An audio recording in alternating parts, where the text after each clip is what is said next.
You need alcohols. Right. Alcohols. Right. You need the ladies, you need the booze. You need some water. I don't know if guys have noticed this, like a lot of ladies drink water at parties. If you don't have what they need, they're gonna leave. Gotta keep them there. You need locks on the doors. Yeah, this is sounding kind of dangerous now. It's a little kinky, but rock with me, but just check it out. You need a lot of heat.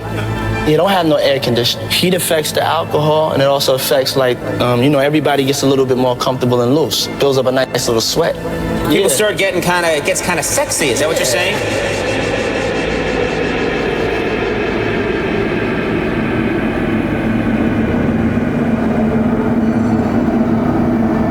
When I die, I want my last words to be, I did it.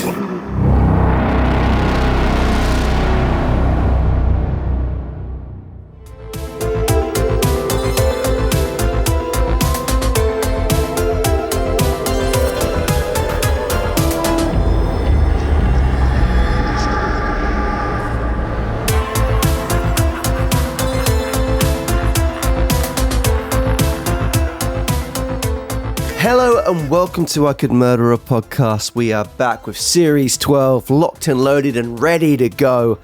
I'm Tom Norris and I'm joined by, he made it through the wilderness, Ben Carter. Hello. Thank you so much for welcoming me back for another series. It has flown by, the little break, and Series 12, wow. Here to be a part of it, thrilled to be a part of it. Producer Dan, how the devil are you? I'm the devil good, thank you. I'm so happy to be back. With you boys and on your screens and in your ear holes. Hello. By the way, what an introduction that was. Sam J. Lance, he bloody knocked out the park. What an intro. I think we discussed that, each series that we're going to try and have a different situation, a different environment for us lot. But Sam J. Lance, what a talented individual. Yes, big shout out to Sam J. Lance. And Ben, what do you think of the new tune that producer Dan made for the intro? Wow. It's in my ears right now, feeling it. Top Lad comes to mind. Lad Lambert. I think that was his name at school, wasn't it? Yeah, definitely. The trademark tinniness is still there. I'm kidding. Producer Dan smashed it with the audio as well there. So very buzzed. Hope you guys enjoyed it. Hope you guys enjoyed the teaser video for us coming back. They're slightly longer than usual, but we thought let's just fucking rock it. We had a lovely location. We had we're being very creative, weren't we? Hey guys, just before we start, I'm sure our listeners know that all of us are big Alan Partridge fans. Big, you can tell by the tonation of the voice, I'm sure, throughout the episodes. Yeah, I listened to a lot of audiobooks and I felt very, is the word seen or is it, we're walking cliches basically, boys. So I wanted to play this for you and just to kind of see what you think. That was a couple of years ago. Since I've been away, podcasting has lost its edge. It's largely posh Guardian journalists who shorten their names to three-letter ones like Ben, Dan, Sam, Tom and Tim. Or the true crime genre limping along, even though all the decent crimes have been done. Now it's just a killer in Scotland who's only strangled about 3 women. Very on the nose. And we were getting called posh boys on a comment not too long ago. So yeah. Wow. Yeah. We're either on the money, like very current, or we're old hat and a cliche. But there you go. Just energy, giving you guys some energy before we start this series. But without further ado, Ben, it's a big case to start us off. Can you reveal to the audience what we are covering today? I can indeed. So today we are gathered here to cover the dark side of Diddy, also referred to as the case of Sean John Combs, the P. Diddy trials, the downfall of Diddy, Diddy, a monster in plain sight, and from summit to plummet, the Puff Daddy story. And off the back of that posh lad bit of feedback, probably going to be falling down some posh pronunciations throughout the gangster rap feud era. But also, another little weird coincidence, 5 years ago today, boys, literally this date, Tom and I sat in a end terraced house in Leeds and filmed the very first episode of I Could Murder a Podcast. I just thought that was really spooky. Wow. So yeah, really spooky. That is crazy. And if I remember correctly, there was a lot of baby oil involved as well. So very foreshadowing. I suppose so, yeah, in a way. But producer Dan, welcome back, sir. I'll hand you the ropes. take it Please. away. The reins? Ropes and reins. I can take the ropes as well. Take the ropes Maybe and the even- reins. Carry us, mate, please. Maybe a puppet. Strings. The Park Hyatt Hotel, New York, September 16th, 2024, 8:30 p.m. In an event that was ultimately decades in the making, teams of officers from Homeland Security perform a public arrest of hip-hop and business titan Sean John Combs, known the world over as Diddy. Diddy, who was 54 years old at the time, was approached by officers as he slowly entered a Manhattan hotel lobby on 57th Street, surrounded by his entourage. He did not put up any kind of fight and immediately separated from his security team, almost as if he knew the net was finally closing in on him. In his hotel room, investigators found $9,000 in cash, several prescription bottles of seizure medication belonging to a Mr. Frank Black, mood lighting, scented candles, a large volume of drugs, including MDMA and pink ketamine, as well as dozens of bottles of both Johnson's baby oil and Astroglide lubricant that were each contained in Ziploc bags. This would mark the moment the world would finally witness the overdue unravelling of one of entertainment's most powerful and seemingly untouchable figures. One of his lawyers immediately proclaimed, "He is an imperfect person, but he is not a criminal." What followed was a tidal wave of unrelenting horror, chilling allegations of sex trafficking, racketeering, rape, coercion, violence, humiliation, and manipulation that spanned multiple decades and implicated a sprawling network of enablers were now made public. Long whispered rumours exploded into sworn testimonies combined with harrowing evidence, turning the significant public fascination of the situation into collective disgust towards Diddy. The bombshell revelation of Diddy's freak-offs sent shockwaves through the courtroom and out into the world, exposing a deeply disturbing side of the music mogul's private life.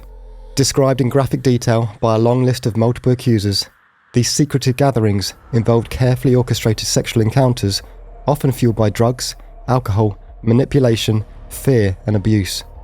Witnesses testified that his many female victims, who were usually employees or partners of Diddy, were pressured or forced into degrading acts while Diddy allegedly directed the scenes like it was a film, pleasuring himself once he had exactly what he wanted. Diddy would allegedly choose participants, give commands, and even control lighting and staging. The man, once celebrated for his larger-than-life persona, ambition, luxury and success, now stood simply as a man accused of building his despicable empire entirely on fear, control, manipulation and human suffering. With Diddy now behind bars, his bottomless resources and network started to shake under the building pressure, and the world was about to meet the real Sean John Combs. So yeah, obviously it's a very, very current case. It feels like it's been in the headline news for the last couple of years, but I did not know all that much about P. Diddy going into researching this at all. My only thing was I'll Be Missing You, obviously, and I felt like he made a cameo in Rush Hour, but that could be completely wrong. Get him to the Greek. Get him to the Greek, yeah. I'm a big fan of Rush House, and I didn't... Maybe he's not making a cameo. Bad Boy for Life with Travis Barker playing drums. Yeah, that's... Okay, there is more to him. I see you last night, shaking that ass. I remember hearing loads of things before about, or maybe I'm just misremembering about kind of how powerful he was and how he could be involved in certain things that have happened in the past, and the feuds obviously between Biggie and Tupac and his alliance with Biggie. I remember kind of hearing all that kind of stuff, but it all just sounded like kind of whispers rather than anything. I didn't think it'd amount to anything. Like everyone else, I learned as it kind of went on all these rumours about Diddy and him kind of, but didn't think it would get to where it got to. Were we ever, or are we fans of his music? I couldn't tell you enough tracks, Dan. I really couldn't, and that's ignorant, I suppose. Me neither. But we're not here to talk about his music, so I guess it's not so ignorant in a way. Partially ignorant, perhaps. Yeah, I wouldn't say as a fan. Dan? No. Oh, unequivocal. Yeah, so I've always kind of known about his wealth and fame and power, but yeah, in doing this research, there's a whole heck of a lot to get into, and it's quite a harrowing case in terms of some of the allegations and proven crimes. So we're going to go through all of that. I did think as well, because it's a new series, we want to get socials shared a little bit. Maybe we could just pause for a quick photo for people to share on their socials of us, and hopefully our editor well up for won't that. place us in any incriminating scenarios. Can you give us a theme for the post, Ben? Just super happy new series. New people seeing these faces. Okay. Should we jump into it? Please. Sean John Combs, later known all over the world. Weren't there rumours about how much he had to pay Sting a day for that sample? Oh, yeah. Is it like $5,000 a day or something? I don't know if that's true or not, but... Talk about Sting. Sean John Combs, later known all over the world as Diddy, Brother Love, P. Diddy, Puff, and Puff Daddy, Brother Love just makes me think of Dude Love, was born on the 4th of November 1969 in the neighbourhood of Harlem, New York City. He was the first and believed to be the only child born to Melvin L. Combs, a former airman second class for the US Air Force, and Janice Combs, who worked as a teacher's assistant and a model. Diddy has a younger sister called Keisha. However, the reason we state that he is believed to have been the only child born to Melvin and Janice, because Keisha was born just over 15 years after Diddy in February of 1985, whilst Melvin was tragically murdered on the 26th of January 1972, when Diddy was just 2 years old. More on this shortly. Yeah, so this was like one of the first things I saw online, is that anywhere, it's kind of irrelevant to what Diddy would ultimately go on to do, but yeah, Keisha's father is listed everywhere as Melvin, but I mean, he'd been deceased for like 13 years by the time she was born, and I can't find any information. It's almost as if his true identity, the father of Keisha, has been kept from the public domain. This could be like the slowest sperm. I wasn't expecting that. No, we're not going to do that. I was trying to think biologically how that could freeze in the... but yeah, I very much doubt that. But yeah, that's a very strange quirk. Melvin and Janice raised their son in relative poverty, but this would only be a theme throughout a very small portion of Diddy's early life. Initially, they lived in a small apartment in a particularly rough part of the neighbourhood, and though their family would briefly live in a second apartment up at 1853 Central Avenue, Yonkers, they would also experience similar troubles here. Harlem, during the early 1970s especially, was known as a highly volatile and unsafe part of New York, with rising crime rates, a surge in public violence, and a rapid decline in the quality of living conditions. Many parts of the neighbourhood were considered not a safe place for a child to grow up, with murders and robberies occurring on a daily basis. And so large portions of its residents fled the area in search of a safer community to live in. Janice would eventually do the same for a child, but it would take the murder of her husband to prompt this move. Yeah, I think we kind of talked about it in our Central Park 5 episode. 1970s, 1980s, Harlem in particular seemed to be quite a dangerous area. I went there about 5 years ago and I bloody loved it. Stumbled into a wine bar, which was just like just stumbled into it, literally. After leaving the US Air Force, Melvin Combs reportedly fell into a life of petty crime and drug dealing, predominantly by associating himself with the mafia in order to provide for his young family. There are many conflicting stories about what would ultimately lead to his demise. One is that he allegedly became a driver for notorious Harlem drug lords Frank Lucas, Willie Abraham, and Nicky Barnes. Just sounds like an 80s footballer. So yeah, Frank Lucas's story is actually loosely told in the movie American Gangster, where he is played by Denzel Washington. Great film. Great film. Big fan of Denzel. Love Denzel. He can do no wrong. Very likeable. Yeah. The second story is that Melvin had in fact become a reasonably well-known drug kingpin himself. Known as Melvin Pretty Boy Combs, he had worked for many of the mafia's 5 families, before eventually racking up an $80,000 debt, which resulted in his murder. On top of this, it's speculated that Melvin had unknowingly sold a large quantity of cocaine and given up a great deal of intimate information to an undercover police officer. Other stories include a drug deal gone wrong, Melvin becoming the victim of an armed robbery, as well as him being mistaken for a snitch, a rat, or informant. Yeah, there's some newspaper articles about this, which we've got most of our information from, but this is something you'd see in The Sopranos, boys.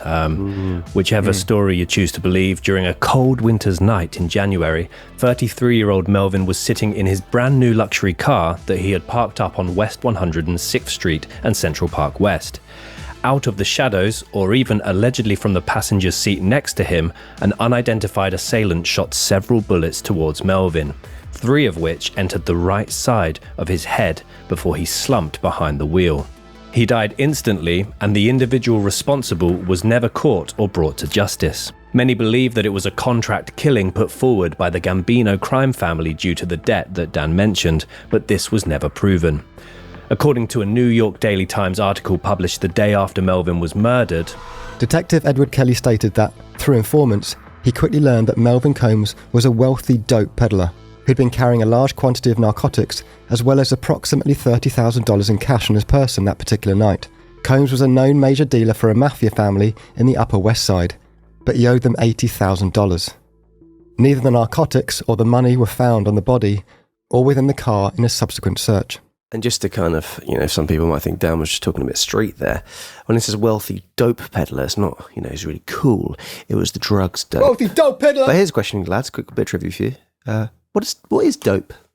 You definitely would have heard it a lot of times, so you'd actually know what a drug dope is referring to. I mean, automatically I'm guessing cocaine, but I don't know why. Dan, anything? No. Slang term that can refer to various euphoria-producing drugs: cocaine, cannabis, heroin, and other opioids. So it's like a blanket term. Yeah. A rainbow of drugs. That sounds quite nice. That was very Partridge. That was very Partridge. Can I have another? Not long after Melvin was murdered, Janice moved, together with her young son, to a middle-class neighborhood on the fringes of Manhattan in the city of Mount Vernon, New York. She used her late husband's life insurance money, and allegedly some of the money that he had saved up during his time working for the mafia, to provide her and her son with a much better quality of life. From this moment onwards, Diddy was enrolled in an all-boys private school, he joined Little League Baseball, he became an altar boy at his local Catholic church, and he was, quote, constantly dressed to the nines in three-piece suits, mink coats, expensive jewelry, branded hats, and Gucci watches, even as a toddler. Yeah, the only time I've seen that sort of thing is when tailors do like that prank on a man getting married. If they're quite short, they get like a baby's three-piece suit out. That's the only time I've ever seen them. I saw it this morning. Yeah. It's always a good rib. It's always a good rib. It is a good rib. And this quote was according to former childhood friend Tim Patterson, who described a young Diddy as a 4-year-old in a 30-year-old's wardrobe, which is actually quite terrifying. Literally would be quite terrifying. Janice originally told her young son that her father had sadly passed away as the result of a car accident, but Diddy would later learn the truth after finding a newspaper article about his father's funeral. He later recalled the following. This was before the internet. It made me want to stay off the streets and try and be somebody. I completely understood why my mother didn't tell me the truth. Where I was living, I would have probably been one of the biggest drug dealers out there, because I would have been the type of person I would have wanted to follow my father's footsteps. But that's only going to have you end up in jail or dead. It's the reason why I didn't follow in those footsteps. I'm definitely like him, but I'm just doing it in a legal way. I'm definitely like him, but I'm just doing it in a legal way. A legal, not illegal, but we'll debate about that. Foreshadowing. At an early age, Diddy became a member of a dance and fashion group called 7 Up Crew, which sounds bubbly. The youths in this particular group would go throughout all of New York City and battle other children at dance and fashion. I can't really battle someone in fashion. You maybe throw, if you're wearing a pork pie hat, you frisbee at them. I can't think. Zoolander is the only thing that comes to mind. It's a strut off. Yeah, that's the only fashion battle I've ever... Drip off. A drip off, yeah. Drip off the old block. But no, his dad was dead. Sorry. Once again, Diddy became one of the standout individuals in this group, as he was the only child wearing a Gucci watch at the time. With all this newfound privilege, however, life was not without its issues. He was apparently bullied relentlessly as being the rich kid and being from privilege. Anytime that he tried to tell other kids that he was in fact born in Harlem, they refused to believe him. This always meant that he struggled to fit in and form many true friends of his own. Going back to former friend Tim Patterson, Sean was known as the different kid. Sean was the kid that people could smell was not tough, so they roughed him up. Sean was always bullied. You could smell it wasn't tough. It was all that bloody 7-Up he was drinking. No, it sounds like he... Bubbly. Maybe just don't wear the watch, Sean. I mean, yeah, if he had gone to maybe a public school, or even at a private school, I'm surprised no one, if he was roughed up regularly, I'm surprised they wouldn't take it off him. Take the watch and steal it. you get criminals everywhere, don't you? I'm not implying that they'd just be in public schools, but Gucci watches at the time, I imagine, quite valuable. So, as he moved into his teenage years, his peers' focus moved on from Diddy's appearance and behaviours to those of his mother, Janice. Can I just say, this for me is the part where I think the most influence on his life occurs and what he would later do. This for me, if it's all true about the mother, I mean, there's a really bad rumour about the mother, but if this part is true, I'm not saying I can understand why he did what he did, because I don't understand that, but this, at his age, is bizarre from the mum. Okay. So strap yourself in, gang. This is going to get a bit weird. Allegedly, Janice became known in the local area for hosting numerous lavish and unpredictable parties at her family home. She did this whilst Diddy was still a very young boy, and these parties would allegedly include a great deal of alcohol, drugs and promiscuity, with softcore pornography being displayed on a large television set, and many adults engaging in sexual acts all over the house whilst children were present, which, if true, would mark an eerie bit of foreshadowing. Diddy himself would later confirm that he lost his virginity in the family house at 12 years old.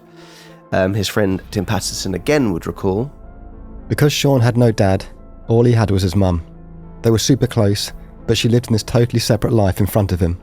On the weekend, you partied in the house, and we did that a lot. He was around all types of alcohol. He was around reefer smoke. He was around drug addicts, around lesbians, around homosexuals. He was around pimps and pushers. That was just who was in their house.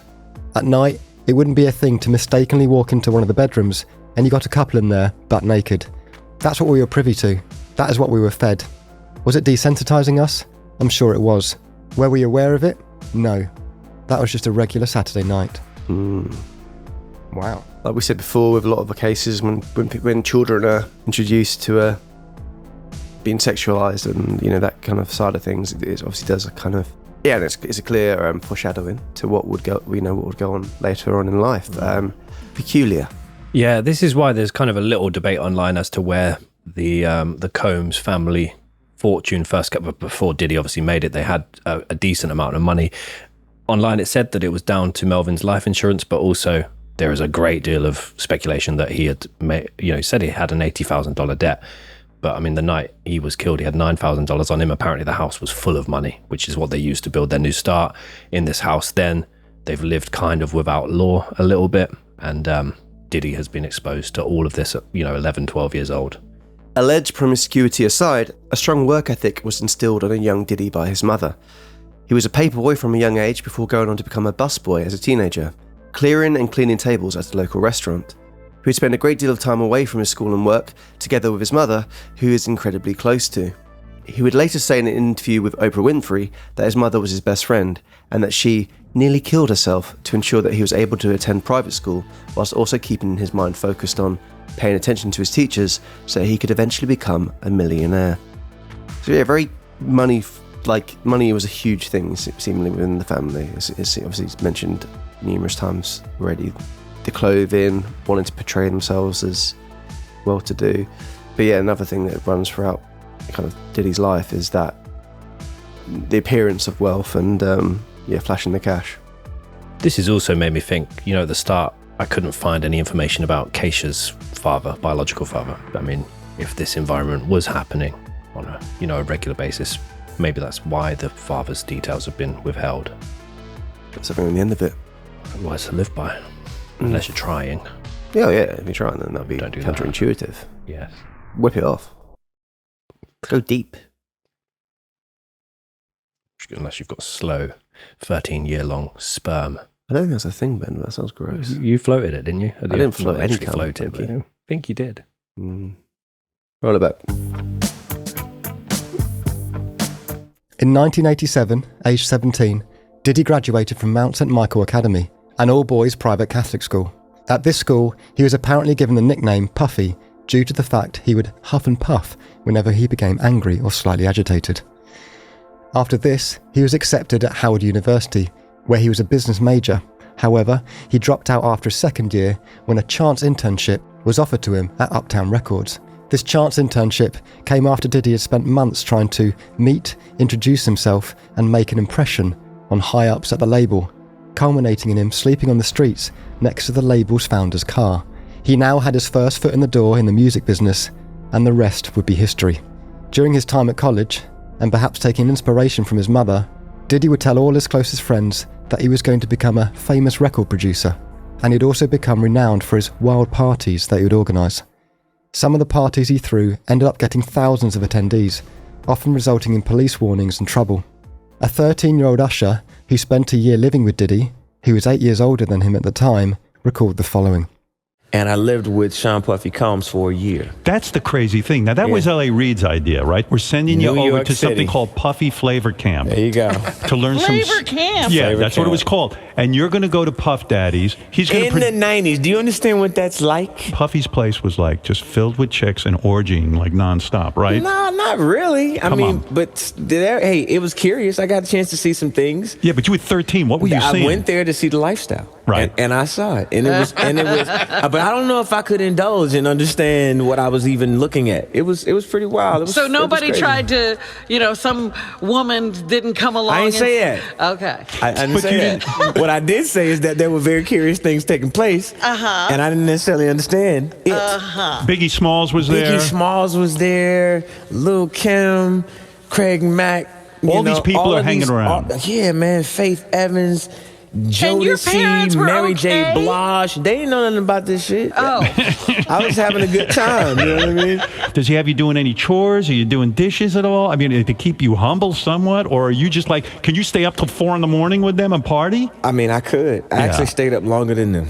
And what kind, do you have money? What's going on? I mean, I had like per diem. I had like, What like a a living. life. Yeah, it's pretty crazy. 14 years old. You're a dad now. Would you ever send your kid to Puffy Camp? Hell no. See? He's kind of laughing it off. It's with Howard Stern. He's kind of laughing it off about Diddy parties. And then he's like, but no, seriously, I saw some things that a 13-year-old shouldn't have seen. It was, what's the word? Curious, and I would never let my children do the same. It's quite a damning little clip. Now, for those of you who want a detailed history of Diddy's rise to fame, his music career, his business ventures, his film career, and the subsequent empires that he would build between 1990 and 2023, fuck off. Yeah.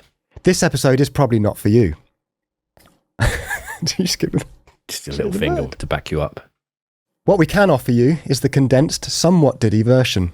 Through relentless hustle, an unmatched work ethic, and sharp business instincts, Diddy quickly worked his way up to the role of talent director at Uptown.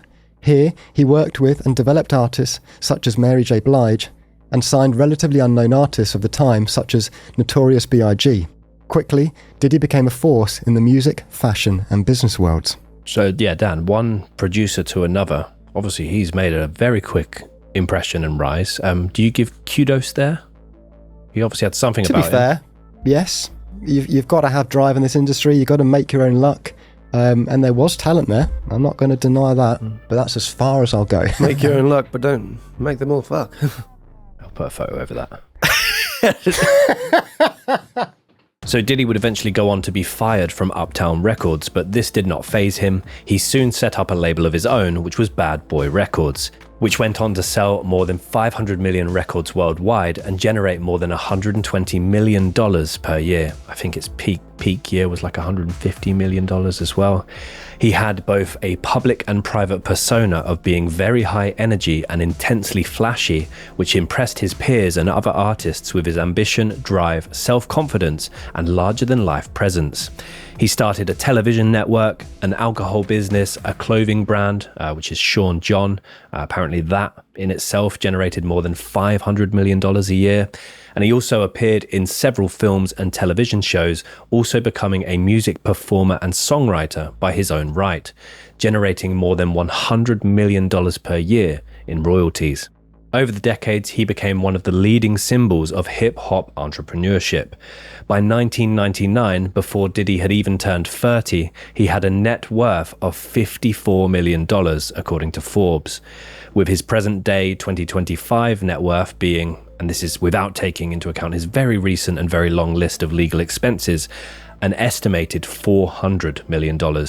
At its peak, apparently he was worth $1.1 billion once again, according to Forbes.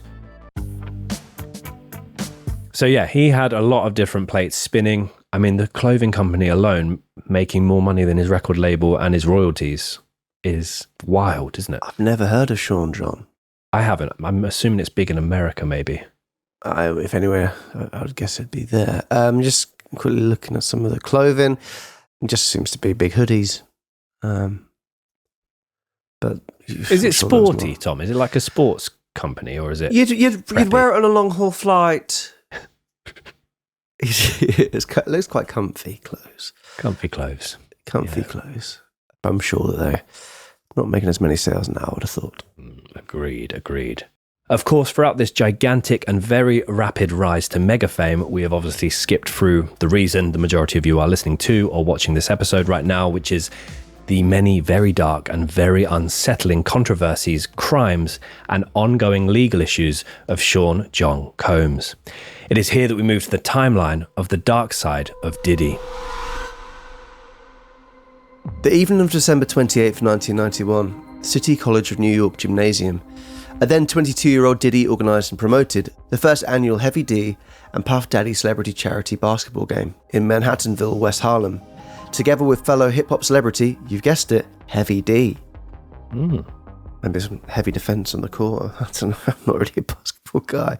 Out of my depth. The event was promoted heavily on multiple radio stations as a benefit for AIDS education and showcased many well-known music artists and celebrities. Many celebrities were either playing or in attendance at the time, including Mike Tyson, Run DMC, Boyz II Men, Jodeci, and Big Daddy Kane. Advance tickets were priced at $12, whilst those who purchased at the door cost $20. Always an incentive there. With that in mind, the event was never declared a sellout. The flyers promoting the event indicated that a portion of the proceeds would be contributed to an AIDS education organisation. I was going to say, obviously that's a brilliant cause. I was going to say for the time, that seems like quite expensive tickets, but then obviously a good portion are going to charity, so I'm not complaining about the price. But for 1991, that's like... $12. Seeing celebrities play I'll probably wait and get it on the door, knowing me. Knowing you, bloody... Aha. You're halfway through the game, I'm just going to nip out. Why? Don't like crowds. Why did you come? Run DMC. It's like that. What? That was a tune. That's the way it is. Doors were due to open at 5 p.m, with the game scheduled to start at 7 p.m. However, an hour before doors opened, it immediately became clear that there was possibly twice as many people gathered in a large crowd outside than the gymnasium was possibly able to safely accommodate. The gymnasium could fit 2,730 people, and almost 5,000 people were waiting to see the game. That same day, basketball legend Magic Johnson had revealed that he was HIV positive, which only added to the high-profile nature of the game and the cause. Despite this, doors opened at 5 p.m. and were forced shut at 5:30 p.m. when it became clear that too many people were inside the gymnasium. Hundreds of people who purchased tickets were left outside, and some began to smash glass doors and windows to make their way in. This ultimately caused a huge stampede through the lobby and down a short staircase that led to the gymnasium. The police and security presence weren't fully able to observe the trouble until the crush had been occurring for 15 minutes. And ambulance services were mistakenly cancelled by the police sergeant on scene. Which is, that's a... This is just all reminding me of Hillsborough. Yeah. There's so many similarities there. Hundreds of children and young adults were crushed, injured, or completely trapped, ultimately resulting in 29 people being seriously injured and the tragic deaths of 9 young people. The eldest being 28 years old and the youngest being just 15. New York was in agony the days that followed as the city mourned such a horrible and completely preventable loss of young life. The city wanted answers, and the city wanted justice for their loved ones. Initially, Reverend Al Sharpton blamed the people who broke in by the glass door for the 9 deaths that occurred, with Diddy blaming the police for failing to act quickly enough. However, a subsequent investigation revealed that Diddy had delegated planning to assistants with insufficient experience, meaning that they hired dozens of inexperienced security guards for the event. It also revealed that Diddy had failed to purchase the correct insurance for the event. As well as this, he was blamed for, quote, not necessarily selling too many tickets, but failing to account for the amount of people that would arrive without them. 8 years later, Diddy, Heavy D, and City College were found to have been negligent and equally liable for monetary damages. Diddy also paid one of the victims' brothers $50,000 before eventually paying out approximately $750,000 in several settlements with the victims' families. Gene Deal, Diddy's former bodyguard, still blames him for the 9 deaths to this day, stating that he cut half the security team and also hired the Fruit of Islam to help provide security. Yeah, so this is obviously a huge moment in Diddy's life, and it's an absolutely tragic and completely preventable event. I mean, he's had to pay out. I mean, this occurred as well when he's not the huge megastar that he is today, or certainly was at his peak. So this could easily have completely ruined his career or his rise. but ultimately so many other people were found to have been culpable, and he got away with essentially the deaths of 9 people that he could have prevented. We were scheduled to do the outside of the college, outside of the gym, Navy, because that's what my team was good at. I had 18 guys prepared to be outside to make sure that we could get the crowd in order. And back then in the days, we used to have dogs and everything. I would have a guy with 2 dogs walking the street, making sure people go down the lane, you know what I'm saying, and don't bum rush the doors. You know, people ain't bum rushing the doors when you got dogs out there. But that was one of our security things that we did. Puff called me and said, yo, Gene, we only need 8 guys. I said, 8 guys? You can't, ain't no way you're gonna do the Suda College with 8 guys. He said, no, Heavy D want the FOIs to do the outside. I said, the FOIs? He said, yeah. So I said, yo, fuck it, I ain't gonna do it. Just wanted us to do inside the gym to make sure that nobody, you know, be over the celebrities like that. That's what he wanted my team to do. But most of the celebrities gonna have their own security anyway. So he cut the security and he got the FOIs, and the FOIs left their post, and that's how the people bum rushed the door, and 9 people died by going down those corridors. And you blame Diddy for that? Yeah, I do. 1998, 40 Hedges Banks Drive. The first of a series of white parties was held at one of Diddy's home in East Hampton, New York. These exclusive luxury parties would become infamous as many different celebrities from all over the world would attend the modern Gatsby-style parties, dressed entirely and strictly in the dress code of white. Some of the many thousands of A-list guests over the years included Jennifer Lopez, Mariah Carey, Leonardo DiCaprio, Kim Kardashian, Justin Bieber, Will Smith, Jay-Z, Beyonce, Prince William, Prince Harry, Bruce Willis, Ashton Kutcher, Paris Hilton, Tommy Lee, and Reverend Al Sharpton, just to name a few. Sad about Bruce Willis, isn't it? Yeah, really sad. Really, really sad. Over the decades, they would become known as Diddy parties, before eventually evolving into something of a completely different nature. Yeah, so there are tons of photos of these events, video footage of them, you know, pool parties. It's a luxury mansion that he's holding them in. He'd hold them in different properties that he owned. There's a video I've seen of him. I don't know who the man is, and there might be an extended clip somewhere, but I saw like a 4 or 5 second clip of Diddy basically talking to the camera saying, this is what happens when a white man comes to a Diddy party, and he's basically got a white man face down on the floor. I don't know if I probably need more context to that clip. There's also another quite infamous clip of him standing next to a very young Justin Bieber, and he's basically saying, he's mine for the weekend, we're going to get all crazy, we're going to do this. He's just saying a lot of things that you shouldn't say next to a kid, and it just... there's a whole other tangent we could go on about his relationship and the alleged things that, his relationship would involve with Justin Bieber, but that clip itself, I'll find them. But it's very unsettling, the things he's saying. I mean, that's a direct link, isn't it, to the idea of what he experienced at a young age around the parties, isn't it, with Bieber being there? Yeah, completely. Yeah, really. Yeah, and again, the same with a young Usher back in the day. Check this out, yo. Justin, you ever seen the movie 48 Hours? Right now, he's having 48 hours with Diddy, him and his boy. They're having the times of their lives, like, where we hanging out and what we doing. We can't really disclose, but it's definitely a 15-year-old's dream. I have been given custody of him. He signed to Usher. I'm signed to Usher. I had legal guardianship of Usher when he did his first album. I did Usher's first album. I don't have legal guardianship of him, but for the next 48 hours, he's with me. So and we gonna go full crazy. Going crazy. Crazy. April of 1999. Almost a decade after his first encounter with law enforcement, 29-year-old Diddy put himself into local headlines once again when he violently attacked a record executive by the name of Steve Stout in his office with a champagne bottle. Ouch. In the library. Very good, Cluedo. Champagne bottle, I bet that was full or empty. A painful situation. For sure. Just an observation. Unnecessary. Good one. Oh, thank you. I liked it. Thank you. This came after Diddy featured in the controversial music video of rapper Nas's Hate Me Now. In the video, Diddy is shown carrying a cross and later being crucified, which he initially approved but later demanded to be removed, citing religious concerns. The original version of the video aired on MTV before the edits were made, and Diddy went berserk. He stormed Stout's office, with his entourage getting into fights with security guards that were present. He then smashed a champagne bottle over Stout's head before beating him unconscious. Stout pressed charges after recovering from his injuries. It was soon settled out of court for $50 million. $500,000. But that... That sounds cool, though. Imagine. That sounds cool when you say it, yeah.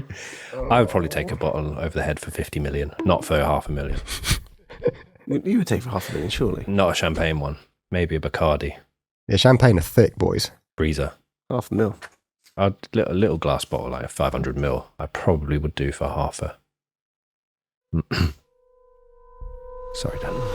It was soon settled out of court for $500,000, with Diddy also pleading guilty to harassment relating to the matter 5 months later. Yes, I'm surprised that Diddy was so, wanted to take that bit out of the video, because, he's quite a keen soccer player. He was often seen on the end of a cross. That's worth. And the other thing I was going to say, it's probably the most expensive champagne bottle that Diddy's ever had. But that's Any more?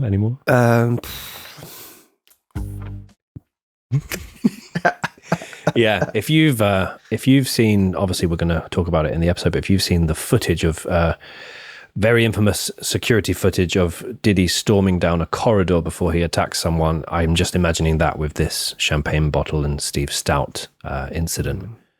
Terrifying. He just, Surprised there wasn't a bottle of Guinness with a name like that. Is Guinness a stout?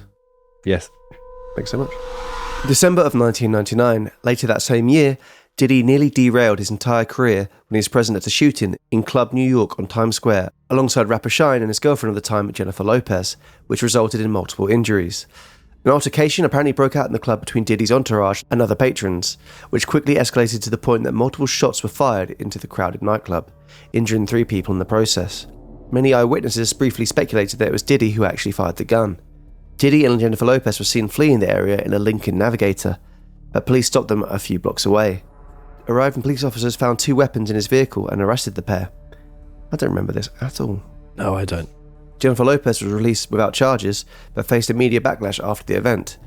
Subsequently, Diddy was involved in a weapons investigation. He faced allegations of attempted bribery, as well as 4 weapon charges, but was found not guilty on all charges at his trial and faced no long-term legal consequences. It is believed that he asked his driver to take the fall for owning and firing the weapon.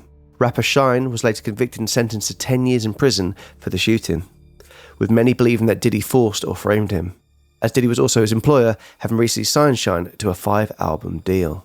So, Diddy had just turned 30 years old at this point. As we said, according to Forbes, he was worth $54 million. He's already openly tried to bribe someone in front of the police and got away with it. And now a lot of people would believe that he kind of framed or convinced Shine to take the fall for this event. So many people said they saw him with the gun. The gun was in his car. And he treated him like a son. Shane. By the Jack.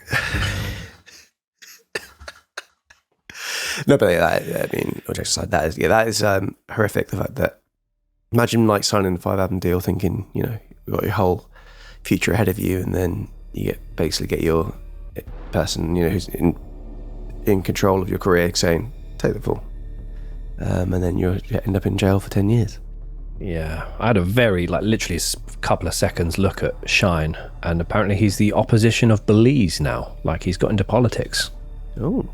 Which I thought was the former leader of the opposition of Belize. Beautiful little island, isn't it? Belize. Yeah, I believe so. Ignorant when people think it's an island, mind.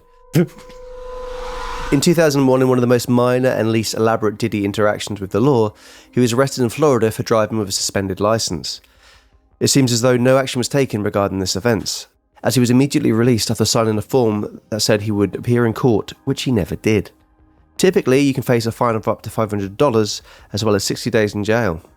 He's already allegedly got away with shooting a firearm in a crowded nightclub, I'm sure. Driving with a suspended license is not a problem for him.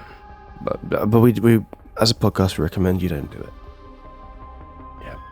In 2004, Diddy was sued after allegedly attacking a radio host when he asked him a personal question relating to the death of Biggie Smalls.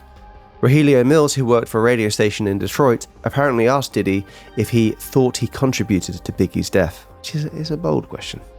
If you know the man has a temper and was very close to this man and had already been questioned about it extensively, probably don't. Rogelio. Not sure. Diddy allegedly responded by ending the interview early by assaulting Mr. Mills. According to the claim, Mr. Mills said the rapper's bodyguards took the interview tape and attacked him, damaging camera equipment in the process and injuring his neck and shoulder. He was seeking damages for assault, false imprisonment, emotional distress, and destruction of property. Diddy was eventually found not guilty. He's stuck in and diving these allegations, isn't he, from early on? He's obviously got some power and sway. Definitely. In 2005, Richard Dearlove, a musical artist and DJ based in London, who had been known as Diddy. Interesting down this bit. Sorry. Ben Carter's interesting. No, not there yet. Close. We got close, everybody. We could do it. I mean, this is pretty well known. Boring. Who had been known as Diddy since 1992, 9 years prior to Sean Combs adopting the name P. Diddy, filed for an injunction in the High Court of Justice in London. He ultimately agreed to an out-of-court settlement amounting to £10,000 in damages, along with over £100,000 in legal costs. Consequently, Combs is no longer permitted to use the name Diddy in the UK, where he continues to be recognised as P. Diddy. That is quite interesting. Although, saying that, in all the news articles lately, it's just Diddy. So is it a performing name, maybe? I mean, Diddy or didn't he, currently, but he did. Also, with that, though, it's like, I'm surprised, as a music artist, that you could take someone to court for using this. I mean, because if he's just known as Diddy, you can actually sue someone for settlement for that much. It's like if I register myself as I just pick loads of like really cool names as a music artist, could I just then start taking people to court for it? I've had sleepless nights about one of these things, actually, because I could murder a podcast ICMAP. There is another ICMAP, which is like the international something of Pakistan. Yeah. And I'm like, one day is our day coming. But I don't think we're not trading. Well, also, that's why Blink-182 are called Blink-182. The original called Blink, weren't they? They went for Blink originally, and somebody else has already called that. And the 182 is... I'd love to know. I remember there was a... I thought it was just random, one number each of the boys choosing it, but I might be wrong. Institute of Cost and Management Accountants of Pakistan. They tacked on random number of 182, yeah. Yeah, no deeper significance rather than just a random number. I think we'll be fine because we're actually registered as I Could Murder a Podcast. It's actually abbreviated to ICMA Pakistan as well, so we should be okay. I think in different countries. Yeah. Oh no, this is actually Well, no, he's allowed to be called. Yeah. He's allowed to be P Diddy over here. He can't be Diddy. Maybe if we toured Pakistan, we would change our name. Yeah, always out there touring the pod. We're going to do a live show soon? Yeah. Cool. Yeah. Back to the episode. In 2007, Diddy was sued once again after it was alleged he punched a man outside of a Teddy's nightclub in downtown Hollywood, California. Gerard Regnitzer, who was outside the club for a cigarette, claimed that Diddy repeatedly punched him in the face after he approached him whilst he was talking with his girlfriend. He claimed that the punches sent him flying backward into a parked car before he hit the floor. Additionally, he claimed that Diddy pushed his girlfriend and spat on another woman. The lawsuit was later settled outside a court, though to some, this started to demonstrate a clear pattern of volatility and violence. Do you reckon it's a ploy to just get money out of him, or? This is the argument, isn't it? This is. I think they missed the joke, ladies and gentlemen. Oh, sorry. Reckon it's a. That's his name. Oh, well done. Yeah. That's completely done me there. But it was also a good point, Tom. Yeah, well, I mean, it was a great point, and it was a fucking brilliant joke. So, yeah. Well, this is it. This is the question. With all of these instances, the argument is how many of these people are telling the truth, how many are there for a payday, and we'll get onto some statistics at the end of the episode, but that's the main argument he has. Even when there's video footage, it's like, I did not throw that person to the floor on camera. They're trying to get a payday. It's like, no, well, there's evidence to suggest otherwise. You silly bugger. Calling a rapist a silly bugger is funny.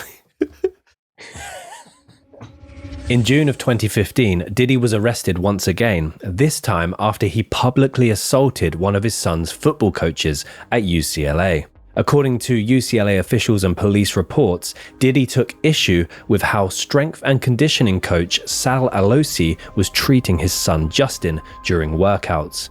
Diddy stormed the athletic facility and allegedly swung a kettlebell at the coach whilst berating him.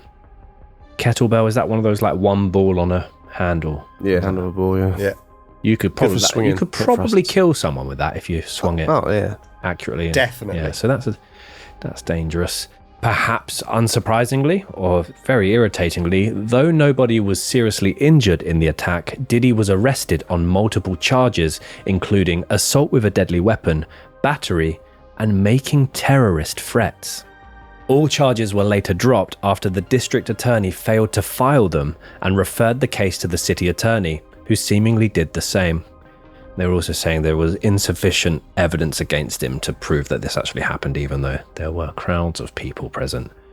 So by this stage, it's safe to say Diddy's probably feeling pretty invincible, I'd say, lads. Oh, yes, untouchable. That's a great word for it, Ben Carter. Yeah, and it's also a horrible word. In 2017, a couple of years later, a harassment claim was made against Diddy by his former personal chef, Cindy Ruder. She claimed he had conducted harassment of a sexual nature on multiple occasions during the year that she worked for him. In the role, she claimed she regularly worked 12 to 16-hour days and travelled around the country on demand whilst being denied any overtime pay. Which, if you're working for someone that is a billionaire at the time, overtime pay doesn't seem like an unreasonable request. Definitely not. She also claimed that Or Diddy... get it back in toil. She made the claim that Diddy would regularly summon her to provide post-coital banquets to him whilst he or other male and female guests were still naked. It is alleged he regularly asked her if she, quote, liked his body and would often expose his genitals to her. After complaining about the incidents, Cindy Ruder claimed that she was, quote, framed for stealing a watch. I wonder if it was Gucci. And subsequently fired from her role. The lawsuit was eventually settled outside of court 2 years later in 2019, with Cindy Ruder receiving a large settlement. Are you gagging for a lasagna after a shag? Yeah, this is the darkest personal chef story I've ever heard. It sounds like a really nice role if you get the right... I mean, I suppose in all roles there are stresses. She was a great baker as well, but she was actually the chef. Oh, dear. Yeah, it's... I mean, if you guys, it's a quick fire question. If you could be the personal chef of any celebrity right now, who would you pick? Am I better at cooking than I am? Yeah. Okay, I've got the skills. You got the skills. You're hired by. That's a great question. Perhaps one for your next party, or Christmas maybe. Dan's got slightly more time to think, and he looks like his mind is fucking ticking. I'd probably pick a touring artist. Oh, so you can see the world as well. Yeah, I just pick someone I wouldn't be bored in their company ever. But I don't think you were hanging around with them that much. You're just doing the cooking, giving them really food. Overly personal chef, not like that. Either. You're getting out and saying, "Do you like this?" No, popping in a hot dog bun and going. Oh. I'd go for Relish. Gordon Ramsay. What are you? An idiot sandwich. Oh, that's bold. I like a challenge. Oh, that is very bold. Yeah, makes me a better person, stronger. Okay, I'd go for probably go for Jamie Oliver. Another chef. Yeah. No, but it's just delay because I said it first. Once he edit that first. Chris Eubanks Sr. for me. I could listen to him talk all day. Really? No. Yeah, I don't believe many of his stories, but thank you. Recently followed him on Instagram, and it's just everything makes me laugh. Or Jacob Murphy. Okay, seems like a nice man. Yeah. Anyway, enough about that. I'm sure that'll be a bit where some people complain about us waffling on about absolutely fucking nothing. Yeah, definitely. Don't blame me or Dan for that question. Yeah. Just Ben. I won't look at the comments. Good question. Thank you. Oh. May 18th, 2018. Male sex worker, stripper and porn star Jonathan Audi was shot in the legs and apprehended for shooting up Donald Trump's National Doral golf course in Miami. He was then arrested for his bizarre actions, and during his interrogation, he was randomly asked, "Do you know Sean Combs?" He responds with the following comments and claims that investigators found incredibly hard to believe. So just quickly, before we play this clip, which is mind-blowing in itself, this is like 6 years before any action was really taken or any investigation was seriously made against Diddy. So listen to what this guy says, and the fact that the officers kind of laugh off what he's saying and they shrug it off. They don't take him seriously. They're like, I mean, he says some odd things throughout the whole interrogation, but this bit, they just didn't believe him. And this is, just listen to what he has to say. I had sex with Cassie and Sean. Basically, he would tell me what to do with Cassie. I had like 15 encounters, and I heard a lot of business. Because what they would do is Sean talks a lot on the phone and on the TV with speakers and stuff, and I was like a sex slave. Okay. So he would go on to tell stories about different encounters, different travels, different diseases he picked up in this particular role, in great detail. And they believed this was simply ramblings from someone who was potentially not stable. So after claiming he was one of Diddy's many sex slaves and paid $800 per encounter at each Diddy party, Audi later claimed that he had signed a non-disclosure agreement for $5 million. Investigators at the time seemed to laugh off his comments. However, Audi was mentioned numerous times in the next legal issue we're about to discuss. November 16th, 2023. 5.5 years after Jonathan Audi's claims were shrugged off by investigators, Diddy's ex-partner, Cassandra, or more commonly known as Cassie Ventura, filed a lawsuit accusing Diddy of a decade of rape, sex trafficking, as well as physical and sexual abuse. She claimed that in late 2005, at age 19, she met the 37-year-old man. Just a month or two after this meeting, she signed an unprecedented 10-album deal with Diddy's label. Yeah, so just a trigger warning, this is about to get extremely bleak and quite graphic regarding different sexual offences and physical violence, but this reminded me of him essentially putting her on a long-term payroll. Straight away, this reminded me of the ongoing Vince McMahon accusations, and obviously you saw it with Epstein, Weinstein, footballer Thomas Partey in a way recently, which, despite knowing who it was, you couldn't talk about him or you couldn't name him publicly for however many years. It's this just goes to show the power he felt that he had and that he actually had at this point, and it just gets incredibly dark at this point. In the weeks that followed this, Cassie claimed that she had heard rumours that Diddy was interested in her, romantically, but she stated she was disgusted by him. She then claimed that 2 years later, on her 21st birthday, he forcefully kissed her in the mouth.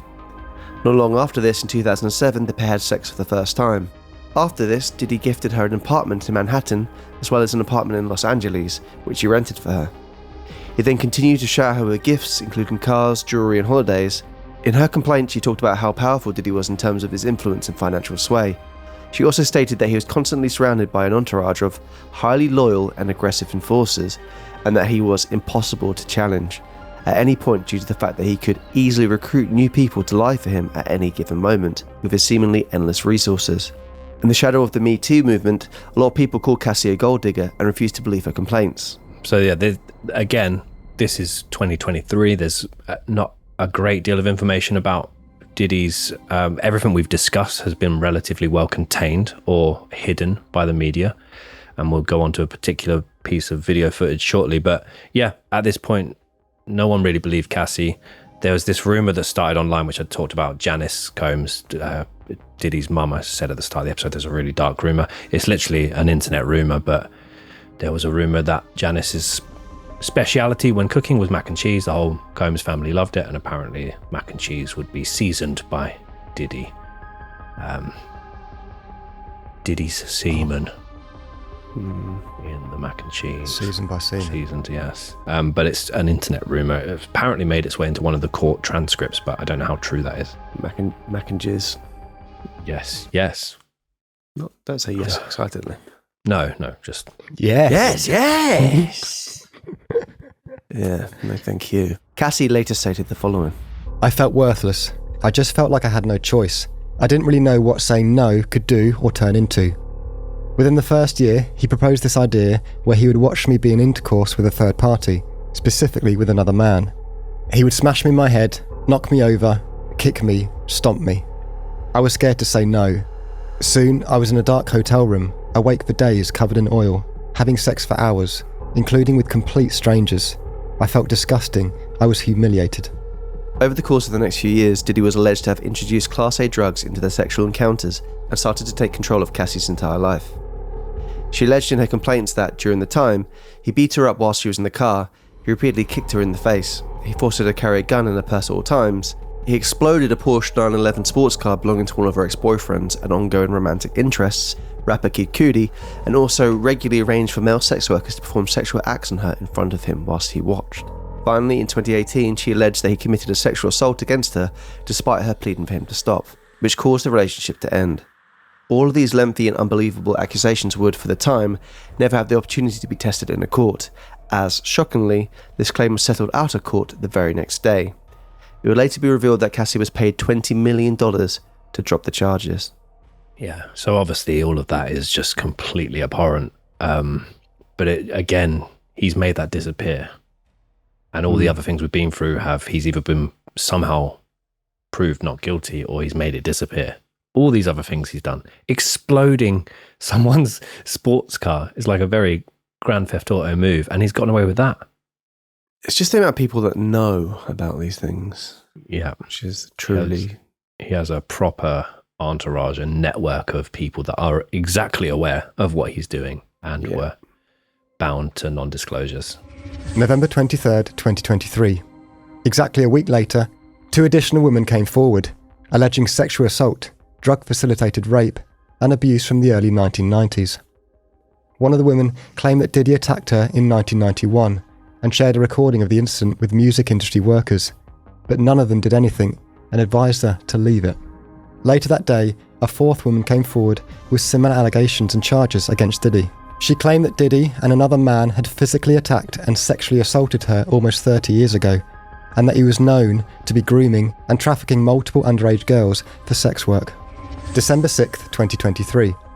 A 5th lawsuit alleged gang rape and sex trafficking by Diddy and his associates, an instance that started specifically when the victim was underage. The allegation suggested that this incident occurred 20 years prior, back in 2003, and that the victim was 17 at the time of the first incident, which will go on to be repeated several times in the coming years. On February 26, 2024, producer Rodney Jones, aka Lil Rod, sued Diddy, accusing him of harassment, drugging, and rape, quote, subjecting him to misconduct of a sexual nature between 2022 and 2023. He claimed that after being drugged by Diddy, he was forced to hire sex workers and participate in group sex whilst Diddy watched. He also asserted that Diddy would regularly serve laced drinks to minors who were present at these events and also record them present at the events to use as evidence to keep that individual quiet after the events had concluded. At this point, Diddy had at least 6 active complaints filed against him that had been made public in the previous 3 months, with only one of them being settled out of court. And that particular one was, as Tom and Dan described, with his ex-partner, Cassie Ventura. Diddy then went on to release a statement in response to the many charges he was facing, which defiantly read as follows. Enough is enough. For the last couple of weeks, I've sat silently and watched people try to assassinate my character, destroy my reputation and my legacy. Sickening allegations have been made against me by individuals looking for a quick payday. Let me be absolutely clear. I did not do any of the awful things being alleged. I will fight for my name, my family, and for the truth. In the months that would follow, more than 80 lawsuits would name him, many of which contained serious accusations of sexual misconduct or sexual violence. Which again, going back to the whole argument, and there's a very incel-y argument of how many of these people are telling the truth, how many of them are actual victims, and in very small portions, some of them would be perhaps looking to cash in on the situation, but for the general part, these are all legitimate victims of Diddy. 80 lawsuits. And they are only the ones brave enough to come forward. Terrifying. March 25th, 2024. The numerous highly disturbing incidents we have recently gone through no doubt caused the federal government to take a closer look at Diddy's public and some very private activities. As a result, federal authorities raided 2 of Diddy's mansions, one in LA and one on the other side of the country in Miami. And these raids were apparently in connection with the sex trafficking, firearms possession, the possession of illegal narcotics, and multiple sexual abuse investigations. His legal team would later state that the raids were conducted with, quote, military-level force. Altogether, investigators seized over 1,100 bottles of baby oil and lubricant, which broken down was 200 bottles of Johnson's baby oil and 900 bottles of Astroglide lubricant. You must have a booker's account. Batch buying like that. You'd think so, wouldn't you, batch buy? Batch buy, wholesalers. But there are photos of this, and they are literally stored like almost like trophies in a cabinet. It's really odd. Really, really odd. Like they're just set up in formation. 4, 4, fucking 2. So Diddy, following this, was apprehended by investigators at an airport in Florida later the same day, where he had 2 mobile phones seized from his possession. However, officers gave him permission to leave the country and go on a planned short holiday to the Caribbean. On the same day of the raids, a known associate of Diddy's by the name of Brendan Poole, isn't that the singer of Panic at the Disco? Brendan? I don't know if it's probably not him. Can't remember But now. this particular Brendan Urie, isn't it? Brendan Poole is an ex-basketball player, but he's linked to Diddy. So. Oh. Well, yeah, this particular Brendan Poole was alleged to have been a drug mule who operated on Diddy's behalf. At around the same time, and Tom kind of mentioned this at the start of the episode relating to Diddy's multiple business enterprises, Macy's pulled all of Diddy's Sean John clothing line products from its stores, and the streaming service Hulu cancelled a forthcoming reality series that was planned. Howard University, despite Diddy dropping out, they'd given him an honorary doctorate. They went on to revoke this. April 6th, 2024, whilst all of the various lawsuits were building against Diddy, an additional one was launched against one of his 7 children, 26-year-old Christian King Combs, in a manner very similar to his father. He was accused of assault, battery, sexual assault, and intentional infliction of emotional distress by one of Diddy's former employees, Grace Markey, who worked on the yacht he had chartered in St. Martin. She alleged that she and many other women on board had been forced to drink spiked shots of tequila on December 28th of 2022. She also alleged that Diddy aided and encouraged the attack. Grace claimed, "He turned what was sold as a wholesome family excursion into a hedonistic environment. He insisted that I started drinking with him. He grabbed my arm. He started kissing my neck, hands and face. He tried to force me to perform oral sex. Nobody took my complaints seriously, even the captain, because we all got huge tips afterwards. I developed an eating disorder and my relationship broke down. I now also experience epileptic seizures." So this case is still pending trial at the time of recording. May 17th, 2024, CNN aired security footage from March 5th of 2016, showing Diddy assaulting Cassie Ventura in a hallway in the Intercontinental Hotel in Los Angeles. We are playing the video up to the point of the assault as we describe it. Cassie is seen waiting for an elevator, having left the room that she was in with Diddy. Moments later, Diddy is seen running down the hallway in just a towel and a pair of socks. He then grabs her by the back of the neck and violently throws her to the ground before picking up her belongings and kicking her twice. He then tries to drag her back up the hallway but is unable to do so. Diddy then returns to the lift area where he appears to shove Cassie over while she is on the phone. He then sat on the chair and threw an object towards her. So this becomes a pivotal moment in the evidence against Diddy and also massively shifted public opinion on him to a far more negative light. This resulted in Diddy making a public video apology via Instagram and Facebook just 3 months after denying all of the criminal and civil allegations against him. It also evidenced that, once again, as a sign of Diddy's power, someone or some organisation had kept the footage suppressed and hidden from the public for more than 8 years. Despite the footage graphically and clearly displaying a criminal offence, the LA County District Attorney's Office said the incident happened too long ago to prosecute as the statute of limitations had expired. Yeah, this video, I don't know why. I remember it going viral, but I never watched it. I always skip past it. I think I was a little bit worried about what I'd see, and one thing I noticed straight away is, unless he rented that entire floor, which he possibly did do, he doesn't once look for cameras capturing this. He doesn't once look for other people being present. He just has one thing in mind, which is her, and he attacks her like she is absolutely nothing and has complete disregard for the situation. It's almost as if he knows, even if this is caught on camera, even if someone else walks in, I'm Diddy, nothing's going to happen. Like you said earlier on, untouchable. Is very much his attitude here. Here is what Diddy had to say on the matter in his apology video. He does kind of also still look like he might be in the Caribbean at this point, but he could also be at his home in Miami. but it's like a kind of a tropical background. Yeah, it looks quite tropical. It's so difficult to reflect on the darkest times in your life. Sometimes you got to do that. I was f***ed up.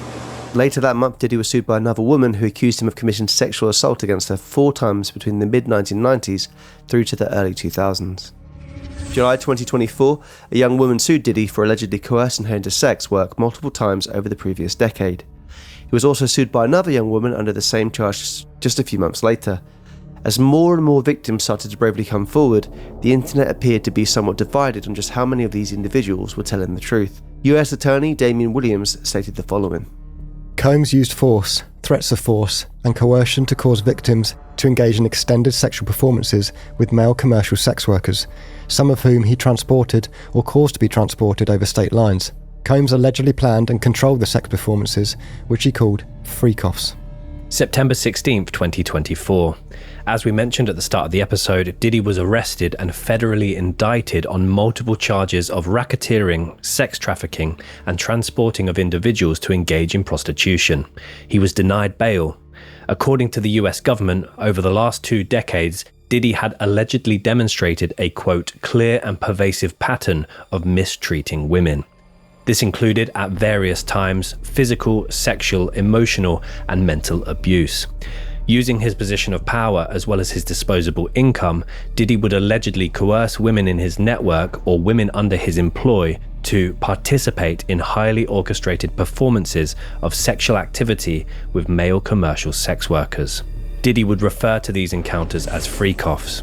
These often occurred in hotel rooms or properties that Diddy owned and would be organized by members of Diddy's entourage, employees and assistants, essentially making him the head of this new, deviant and completely despicable organized criminal enterprise, which is again kind of where the racketeering element comes in, which is very few people avoid that punishment when facing those charges. The young female victims would participate in the freak-offs due to fears for their own safety, for financial reward, for drugs, due to intimidation, threats or violence, and due to their fears of Diddy.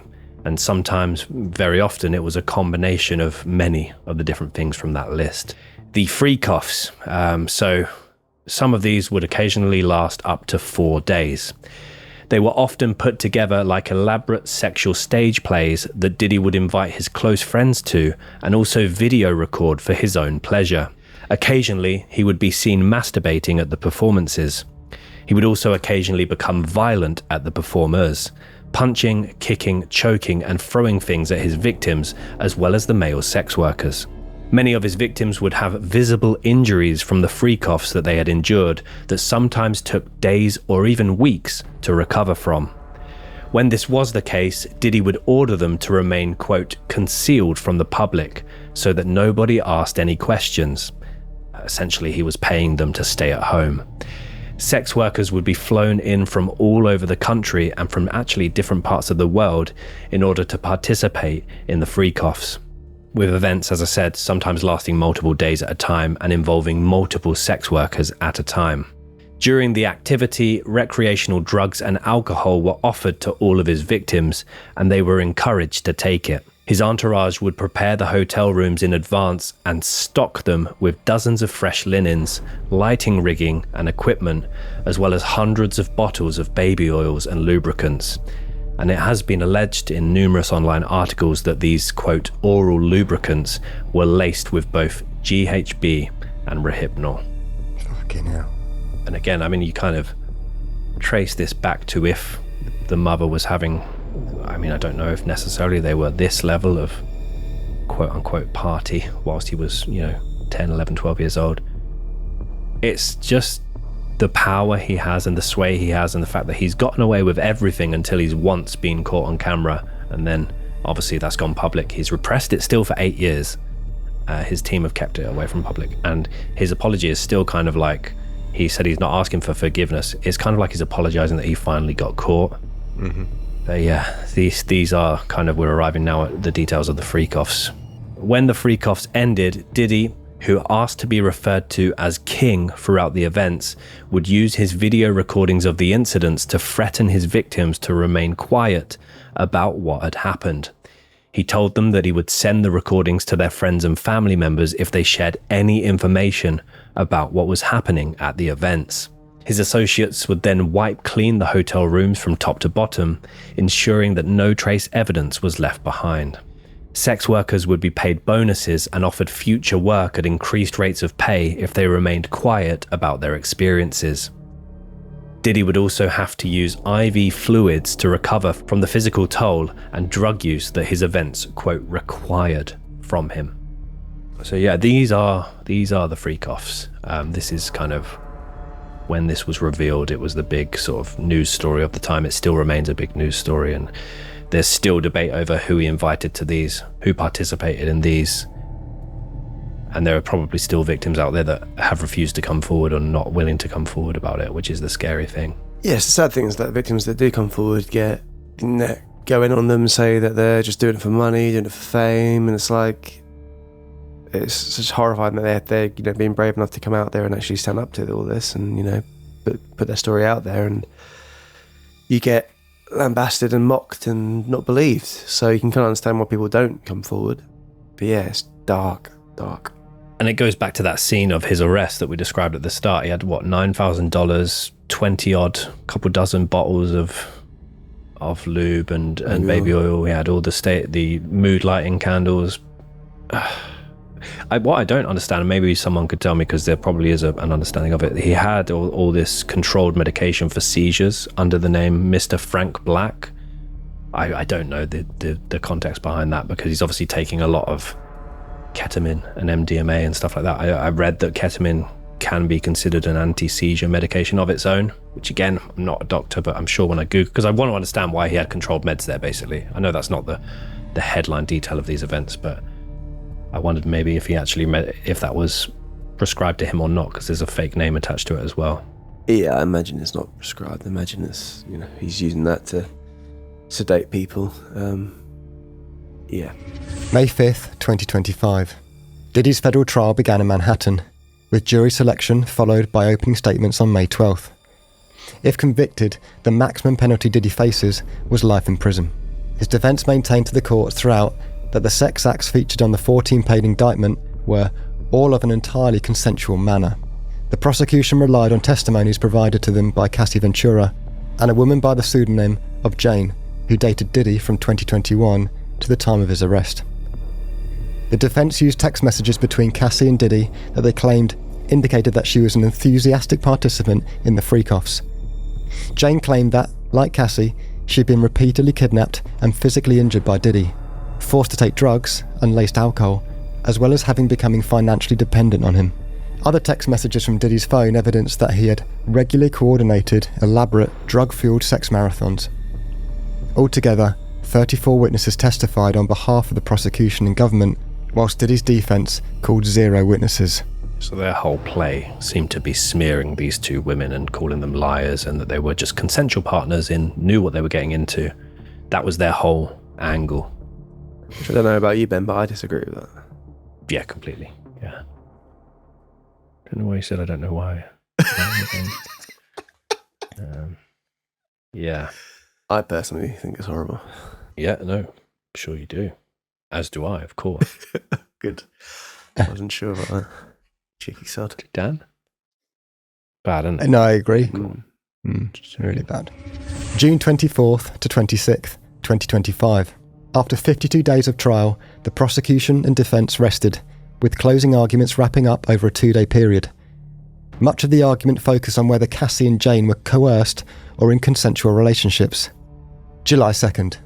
Just a week ago, at the time of recording, after 3 days of deliberation, the jury acquitted Diddy of 2 counts of sex trafficking and racketeering conspiracy, which was the most serious charge, and typically only 0.4% of plaintiffs are found not guilty of this charge. But they did find him guilty on 2 counts of transporting individuals to engage in prostitution. He currently faces up to 20 years in prison, pending his sentencing on October 3rd of 2025, with each count typically receiving a 10-year sentence. However, online legal experts state that 2 to 5 years for each count is a far more likely scenario, meaning he will probably get a 4 to 10 year sentence. Mad. Instead of being released on bail, he was taken back to police custody pending sentencing. On returning to jail, inmates reportedly gave Diddy a standing ovation, viewed by his defence as a significant morale boost. He and his team still maintain his innocence. He also faces ongoing and mounting financial strain. Legal fees, a $20 million Cassie settlement, the decline of his multiple businesses and brands, as well as other emerging civil suits currently threatening his business empire. He will likely still retain a vast fortune despite this. Yes. I mean, that is just fucking crazy. It is fucking crazy. I mean, like, this whole case is fucking wild and infuriating. And, I mean, with all that baby oil, it's not surprising he's bloody slippery bugger. I'll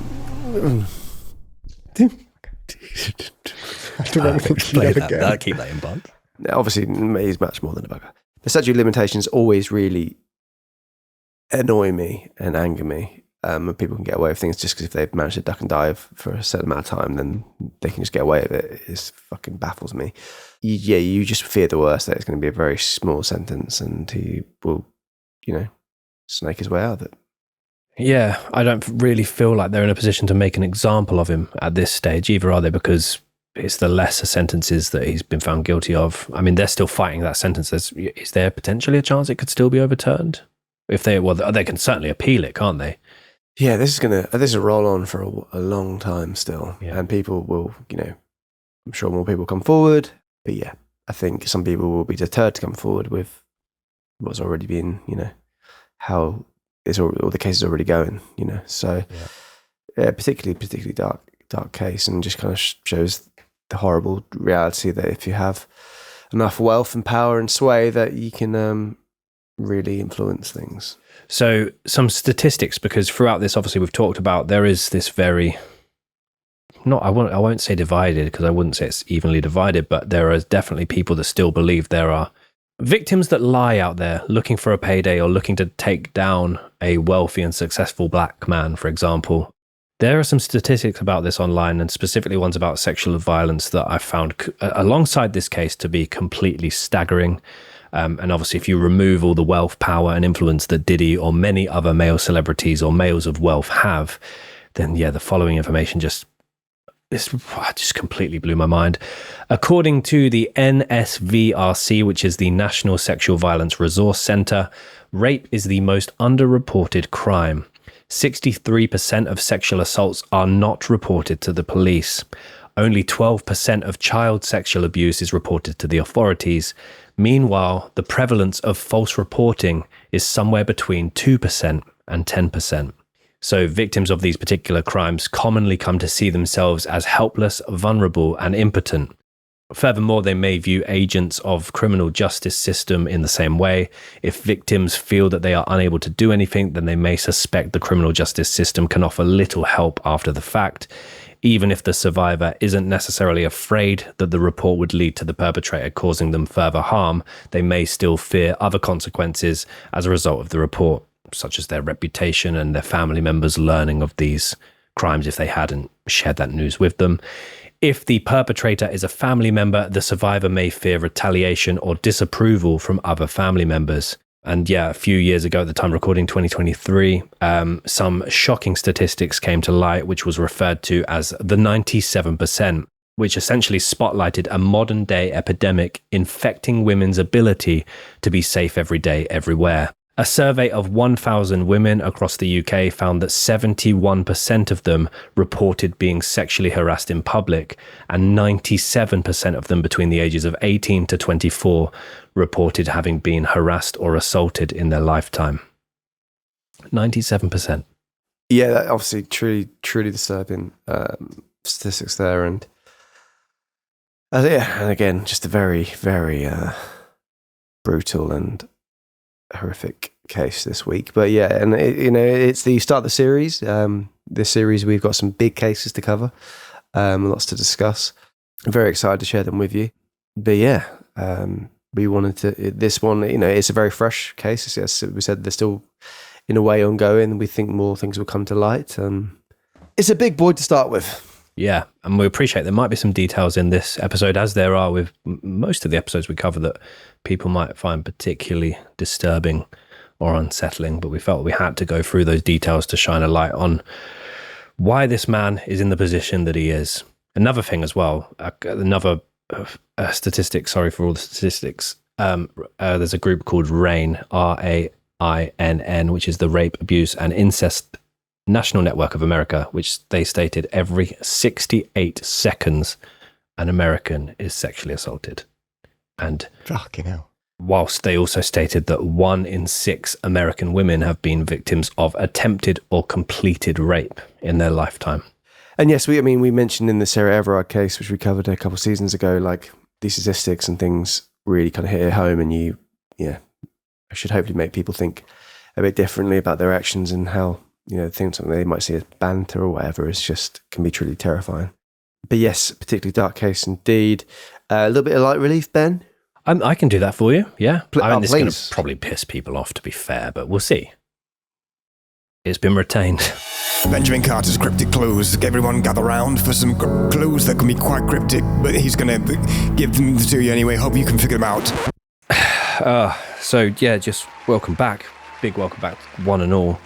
Next week's episode 2 of what on paper looks like our biggest series yet. Cranston wants half that Big Mac. Cranston wants half that Big Mac. That, yeah. So we're back, baby. Some of that works. Some of it really doesn't work. Yeah, it kind of works. Yeah, it's back. It's been renewed. And just to let you know, guys, this is a bit of a longer case, so we weren't able to do it today, but we are going to have some segments return in this series. We're excited to share them again. And we are going to, have some light relief sections within the cases. Maybe we'll bring back Creepy Corner. Maybe we'll change it, tweak it slightly, so it's just interaction with the audience. And yes, so guys, I wanted to introduce a new thing to this series, because I really enjoyed the Creepy Corners and the spooky stories, but we can still continue that. But I thought, even if you just want to kind of send a message in, if there's a certain message you want to send in, or something you want to be read out, if there's anything you think that the audience might find interesting, or whatever, I'm going to have a little corner where we can read some messages out. If you email us with the subject matter, hear me out. So send it to our email at hello@icmap.co.uk with hear me out the subject matter. Again, it can be spooky, it can be whatever you want, just a message. If you can kind of keep it not too long so we can read them out on the podcast, that'd be great. Obviously, the more kind of storytelling and written in the format would be easy for us to do. But anything you want to say, it'd be lovely to have some crowd participation and audience participation. We love hearing from you guys. So please get in touch. Hear me out. hello@icmap.co.uk. But yes, thank you for joining us for the episode 1. We're very excited for the new series, and be sure to join us again next week with a brand new case. And like we always say, well, we say this all the time, keep doing what you're doing. Well, unless it's not checking out our new merch lines and the 220 exclusive minisodes we've got via our website, Spotify, Apple. Oh, damn. Loads of merch as well. I said that already, but there is loads of it, new merch lines. It feels tacky. Just saying hello. Come and follow us on socials. It feels tacky. If you're not, see you later. Don't be... Do it. Bye.